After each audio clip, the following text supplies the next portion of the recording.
Praise the Lord. This is the day that the Lord made. We have to rejoice and be glad. Today we cherish the ones who made our independence possible. Freedom is hard to get, but we were blessed to have it. Let's appreciate everything we have and celebrate our freedom. 74th Happy Independence Day. Bharat देश मां यीशु के ना भारत देश मां प्रिय यीशु के. My dear friends, my dear brothers and sisters, we have to pray and respect to our beautiful nation. నీవు సొంతం కావాలన్నదే నా ప్రార్థన, నేను సొంతం చేయాలన్నదే నా ధ్యేయం. భారతదేశము బ్రిటిష్ వారి కింద ఇంచుమించు 250 years బానిసత్వంలో ఉన్నారు. వారు చెప్పిందే భారతీయులు చేయడం జరిగింది. వారు అనేకమైన దొడ్డ పనులు అప్పగించి బానిసత్వంలో త్రొక్కివేసిన ఆ యొక్క దినాల్లో మనము జాగ్రత్తగా పరిశీలించినట్లయితే చాలా దుఃఖకరమైనది. స్వేచ్ఛ లేదు, సమాధానం లేదు. స్వేచ్ఛగా జీవించాలంటే, మన సొంతంగా ఏదైనా పని చేయాలంటే అలాంటి అర్హత లేకుండా భారతదేశపు ప్రజలందరూ కూడా బ్రిటిష్ వారి కింద బానిసత్వంలో బ్రతికిన ఆ దినాలు చాలా కష్టతరమైనవి. ఊహించడానికే చాలా దుఃఖకరమైన పరిస్థితులు ఏర్పడినవి. ఇంచుమించు 250 సంవత్సరాలు బ్రిటిష్ వారి కిందన భారతీయులందరూ కూడా వారు చెప్పిందే చేయడం, ఇంకా చెప్పాలంటే బానిసలుగా ఉన్న ఆ దినాల్లో ఫ్రీడమ్, స్వేచ్ఛను, ఇండిపెండెన్స్ డే ఆగస్టు 15 రావడం ఇది చాలా సంతోషకరమైన విషయం భారతదేశానికి. ఈ భారతదేశానికి ఇండిపెండెన్స్ లేకపోతే ఈ యొక్క సంతోషకరమైన దినం రావడం వెనకాల చాలామంది కష్టపడిన వారు, ప్రాణాలు అర్పించిన వారు, ప్రాణాలను త్యాగం చేసిన వారు, రక్తం కార్చిన వారు చాలామంది భారతదేశంలో ఉన్నారు.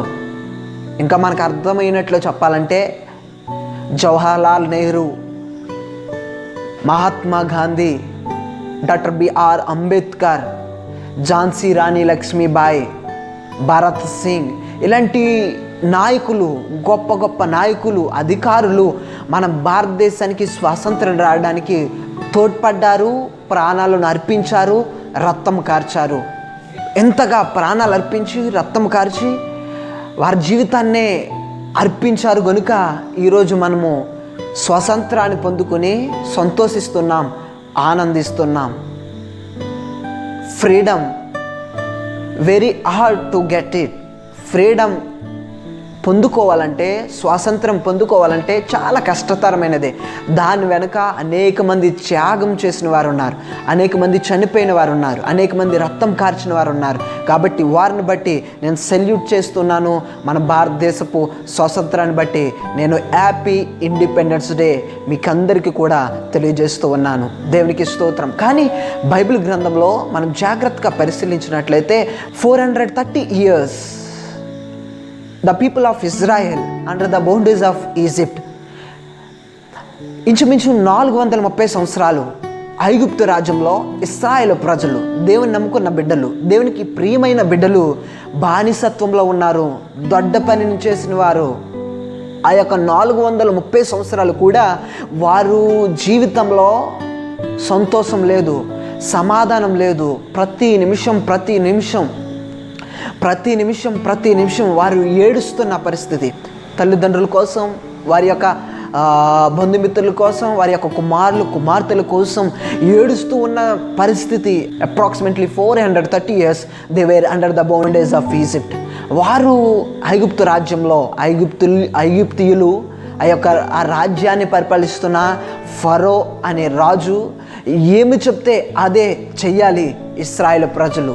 ఆ యొక్క దొడ్డ పనిని మనము జాగ్రత్తగా పరిశీలించి ఆలోచించినట్లయితే ఈ రోజున అలాంటి దొడ్డ పనిని మనం ఎవ్వరం కూడా చేయలేం. అలాంటి భయంకరమైన స్థితిలో వారు దేవునికి మొర్ర పెట్టారు. దేవుడు అంటున్నాడు, మీ మొర్రను నేను ఆలకించి ఉన్నాను, కాబట్టి నేను విడుదల, నేను విమోచన మీకు ఇస్తున్నానని మోషే ద్వారా దేవుడు, ఆ దేవాతి దేవుడు, సర్వాధికారి, సర్వాంతర్యామి, సర్వ సృష్టికర్త, ప్రజలందరి కొరకు ఆయన ప్రేమను చూపించిన ఆ దేవతి దేవుడు మోషే ద్వారా ఇశ్రాయేలు ప్రజలను ఐగుప్తు రాజ్యం నుండి, బానిసత్వం నుండి ఆ దేవతి దేవుడు విడిపించాడు. దేవునికి స్తోత్రం. అట్రీతిగానే భారతదేశము అప్రాక్సిమేట్లీ 250 years వారు భారతీయులు మనమందరము కూడా బానిసత్వంలో ఉన్నప్పుడు అనేక ఆరాటాలు పడ్డాం, అనేకమైన ప్రయత్నాలు చేసాం ఇండిపెండెన్స్ రావడానికి, స్వాతంత్రం రావడానికి.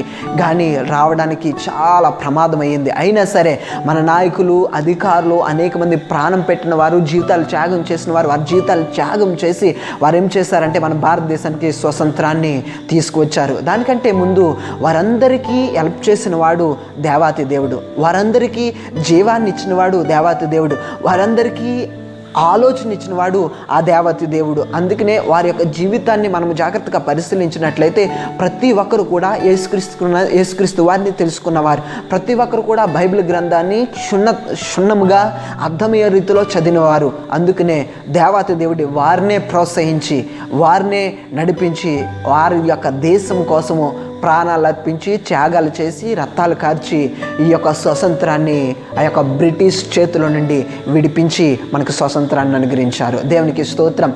దానికంటే ముందు ఈ స్వతంత్రం ఆ దేవతి దేవుడే ఇచ్చాడు. దానికంటే ముందు దేవతి దేవుడు మనందరము పాపంలో పడి ఉండగా, దేవుని మహిమను కోల్పోయినప్పుడు, మనకి స్వతంత్రం లేనప్పుడు, మనకి సమాధానం లేనప్పుడు, మన స్వేచ్ఛ లేనప్పుడు ఎవరైనా చనిపోయారంటే చివరికి వాడు ఎక్కడికి వెళ్ళాలంటే నరకానికి వెళ్ళాలి. అలాంటి భయంకరమైన పరిస్థితులు ఉన్నప్పుడు ఆ దేవతి దేవుడు ఏకైక కుమారుని ఈ లోకానికి పంపించి నీ కొరకు నా కొరకు రక్తం కార్చి ప్రాణం పట్టి 3వ దినం తిరిగి లేచి నీకు నాకు సమాధానాన్ని, స్వాతంత్రాన్ని ఆ దేవతి దేవుడు ప్రభువైన యేసుక్రీస్తు ద్వారా మనందరికీ అనుగ్రహించాడు. దేవునికి స్తోత్రం. పేతురు రాసిన మొదటి పత్రిక 2వ అధ్యాయం 16వ వచనంలో దేవుని వాక్యం సెలవిస్తుంది, స్వతంత్రులై యుండియు దుష్టత్వమును కప్పిపెట్టుటకు మీ స్వాతంత్రమును వినియోగపరచక దేవుని దాసులమని లోబడి ఉండుడి. యేసుక్రీస్తు వారు 2000 సంవత్సరాల క్రితము నీ కొరకు నా కొరకు వచ్చి రక్తం కార్చి ప్రాణం పెట్టిన ఆ దేవతి దేవుని యందు విశ్వాసం ఉంచక, నమ్మిక ఉంచక, ఆ దేవతి దేవుడు ఇచ్చే నిత్య సంతోషము, నిత్య సమాధానము, నిత్య స్వాతంత్రాన్ని పొందక ఈ లోకంలో మనందరికీ స్వాతంత్రం వచ్చినా కానీ మానసికంగా స్వాతంత్రం లేదు. హృదయపూర్వకంగా సంతోషించే మనసు మన కుటుంబంలో లేదు. ఎందుకు లేదు? మనకి భారతదేశానికి స్వాతంత్రం వచ్చిందేమో కానీ, భారతదేశ ప్రజలకు స్వాతంత్రం వచ్చిందేమో కానీ మానసికంగా నలిగిపోతున్నవారు, మానసికంగా సమాధానం లేక, స్వాతంత్రం లేక నలిగిపోతున్నవారు మన భారతదేశంలో కోట్లాది మంది ఉన్నారు అని చెప్పడానికి నేను చాలా చాలా చాలా దుఃఖపడుతూ ఉన్నాను. ప్రియమైన సహోదరుడా, అందుకని దేవుని వాక్యం సెలవిస్తుంది, దేవుడు స్వాతంత్రాన్ని అనుగ్రహించాడు.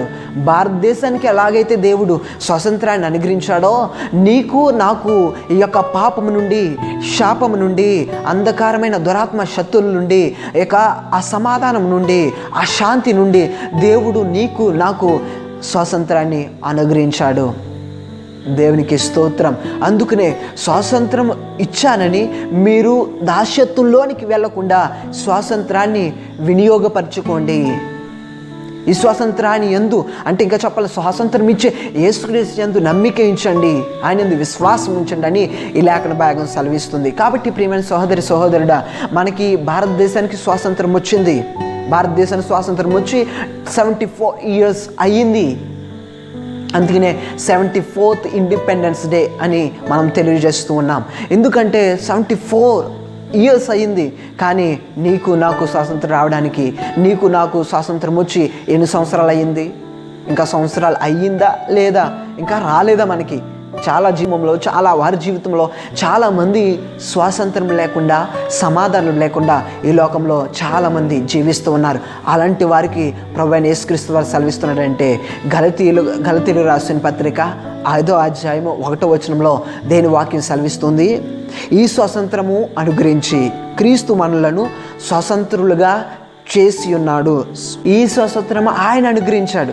క్రీస్తు యేసు ద్వారా మనకి ఏమొచ్చిందంటే స్వాతంత్రం వచ్చింది, ఫ్రీడమ్ వచ్చింది కనుక మనం ఈ స్వాతంత్రాన్ని లేకపోతే ఈ ఫ్రీడమ్ని మనం వినియోగపరచుకోవాలి. ఎలా వినియోగపరచుకుందాం? చాలామంది ఈ ఫ్రీడమ్ని మిస్యూజ్ చేస్తూ ఉన్నారు. ఈ ఫ్రీడమ్ని వారు ఎలాగున్నారంటే ఫ్రీడమ్ తప్పులు చేయడానికని, ఫ్రీడమ్ పాపం చేయడానికని, ఫ్రీడమ్ అన్యాయం చేయడానికని, ఫ్రీడమ్ దుష్టత్వం చేయడానికని, ఫ్రీడమ్ అనేకమైన దొంగతాలు చేయడానికని చాలామంది ఫ్రీడమ్ని దుర్వినియోగపరుస్తూ ఉన్నారు. ఇది చాలా భయంకరమైన విషయమే, చాలా దుఃఖకరమైన విషయమే. ప్రియమైన సహోదరుడా, భారతదేశ సైనికుడిగా, భారతదేశ ప్రజగా, భారతదేశ సహోదరుడుగా ఉన్న నేను ఫ్రీడమ్ని మిస్యూజ్ చేయకూడదు. ఫ్రీడము ఆ యొక్క నాయకులు, అధికారులు, అనేక మంది గొప్ప గొప్ప వారి యొక్క రక్తాన్ని కార్చి ప్రాణం పెట్టి, వారి ప్రాణాన్ని త్యాగం చేసి మనకి ఫ్రీడమ్ ఎందుకు ఇచ్చారంటే ఈ యొక్క భారతదేశాన్ని ముందుకు తీసుకువెళ్ళడానికి, ఈ భారతదేశంను అన్యాయం నుండి, ఈ భారతదేశంను పేదరికం నుండి, ఈ భారతదేశమును దుష్టత్వం నుండి తొలగించి న్యాయంతో కూడా పరిపాలన చేయడానికి, దుష్టత్వంతో కాకుండా పరిపాలన చేసి ఈ భారతదేశాన్ని ముందుకు తీసుకెళ్ళడానికి ఫ్రీడమ్, ఈ యొక్క ఇండిపెండెన్స్, ఆ యొక్క నాయకులు, అధికారులు, ప్రాణం అర్పించిన వారు ఈ యొక్క ఇండిపెండెన్స్ మనకి ఇచ్చి ఉన్నారు, ఈ యొక్క స్వాతంత్రాన్ని మనకి ఇచ్చి ఉన్నారు. కాబట్టి ఈ యొక్క ఫ్రీడమ్ని మిస్యూజ్ చేయకండి. అలాగే యేసుక్రీస్తు వారు నీకు నాకు మానసికంగా నలిగిపోతున్న వారందరికీ కూడా ఫ్రీడమ్ అనుగ్రహించాడు. హృదయపూర్వకంగా ఆయన ఫ్రీడమ్ అనుగ్రహించి ఉన్నాడు. ఇంకా చెప్పాలంటే చనిపోయిన తర్వాత కూడా నీవు ఫ్రీడమ్గా ఉండాలని, స్వాతంత్రులుగా ఉండాలని, సమాధానముగా ఉండాలని, నిత్య ఆనందంలో నీవు ఉండాలని దేవాతి దేవుడు నీ చనిపోయిన తర్వాత కూడా నీకు నిత్య జీవం అనుగ్రహించడానికి ఆయన ప్రభువైన యేసుక్రీస్తు వారు నీ కొరకు సిద్ధంగా ఉన్నారు. కాబట్టి యేసుక్రీస్తు వారు ఫ్రీడమ్ ఇచ్చి ఉన్నారు. ఆ ఫ్రీడమ్ ఇప్పుడు లేకపోతే 1 గంట, 2 గంటలు, 1 సంవత్సరము, 2 గంటలు, 2 సంవత్సరాలు ఉండే ఫ్రీడమ్ కాదు. ఈ ఫ్రీడమ్ నిత్య స్వతంత్రులుగా ఆయన చేసి ఉన్నాడు. కాబట్టి నిత్య స్వతంత్రులుగా మనం ఉందాం. 3వ వాక్యం దేవుని వాక్యం సెలవిస్తుంది. గలతీయులు రాసిన పత్రిక 5వ అధ్యాయం 13వ వచనంలో, సహోదరులారా మీరు స్వతంత్రులుగా ఉండుటకు పిలువబడితిరి. అయితే ఒక మాట, ఆ స్వాతంత్రమును శరీర క్రియలకు ఏతువు చేసుకొనక ప్రేమ కలిగిన వారై ఒకరినొకడు దాసులై యుండుడి అని దేని వాక్యం సెలవిస్తుంది. కాబట్టి ఈ స్వాతంత్రాన్ని మీకు ఇచ్చి ఉన్నాను. కాబట్టి మీరు శరీర కోరికలకు, శరీర ఇచ్చలకు మీరు లోబడకుండా, ఈ స్వాతంత్రాన్ని లేకపోతే ఈ ఫ్రీడమ్ని మిస్యూజ్ చేయకుండా మీరేం చేయాలంటే ఒకరినొకడు ప్రేమ కలిగి, ఒకరినొకడు దయ కలిగి, ఆప్యాయత కలిగి మనం ముందుకు వెళ్ళాలి తప్ప ఎప్పుడు కూడా ద్వేషంతో, అసూయతో, స్వార్థంతో, గర్వంతో, శరీరేచ్ఛలకు లోబడిపోయి మనం ఈ లోకంలో జీవిస్తే నీ జీవితం ఇక్కడే ఆగిపోతుంది, నీ జీవితం ఇక్కడే అంతమవుతుంది, నీ జీవితం ఇక్కడే నాశనం అయిపోతుంది. కాబట్టి డోంట్ మిస్యూజ్ ద ఫ్రీడమ్ని మనం మిస్యూజ్ చేయకుండా ఫ్రీడమ్ ప్రకారం మనం ముందుకు వెళ్దాం. దేవా, ఇండిపెండెన్స్ ఇచ్చినందుకు వేలాది వందనాలు, స్తోత్రములని దేవునికి స్తుతులు చెల్లించండి. 74th ఇండిపెండెన్స్ డే లేకపోతే ఈ యొక్క దినమున మీకు అందరికీ తెలియజేస్తున్నది ఏమిటంటే ఫ్రీడమ్ యేసుక్రీస్తు వారు మనందరికీ అనుగ్రహించి ఉన్నారు. కాబట్టి ఆయనందు సంతోషిద్దాం, ఉల్లసిద్దాం, ఆనందిద్దాం. దేవుని కృప సదాకాలం మనందరికీ తోడై ఉండునుగాక. కాబట్టి ఈ ఫ్రీడమ్ని మిస్యూజ్ చేయకుండా యేసుక్రీస్తు యందు నమ్మిక ఉంచండి, యేసుక్రీస్తు యందు విశ్వాసం ఉంచండి.